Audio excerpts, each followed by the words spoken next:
ទិវាកម្មសិទ្ធិបញ្ញាឆ្នាំ2026នេះនឹងបន្តបណ្ដុះនូវស្មារតីក្នុងការជំរុញយុទ្ធនាការផ្សព្វផ្សាយនិងលើកកម្ពស់ការយល់ដឹងពីកម្មសិទ្ធិបញ្ញាគ្រប់ផ្នែកទាំងអស់ព្រមទាំងលើកកម្ពស់ការវិនិយោគនិងផ្ទេរបច្ចេកវិទ្យាឲ្យបានកាន់តែច្រើនបន្ថែមទៀតខ្ញុំសូមប្រកាសបើកនៅទិវាកម្មសិទ្ធិបញ្ញាពិភពលោកឆ្នាំ2026ក្រោមមូលបត្រកម្មសិទ្ធិបញ្ញានិងកីឡាចាប់ពីពេលនេះតទៅ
កម្មសិទ្ធិបញ្ញាសំខាន់ជាច្រើនបានសម្រេចក្នុងឆ្នាំ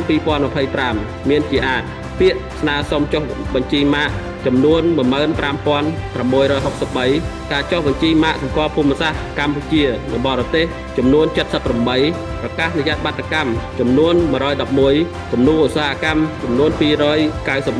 និងស្នាដៃសិទ្ធិអ្នកនិពន្ធនិងសិទ្ធិប្រហាក់ប្រហែលចំនួន 146Today's celebration is a significant landmark as we launch 4 new Cambodian geographical indication products. Geographical indications, or GIs, are much more than a legal protection tool. They are powerful drivers of rural development, market recognition, value creation, and return economic benefit to the farmers and producing communities.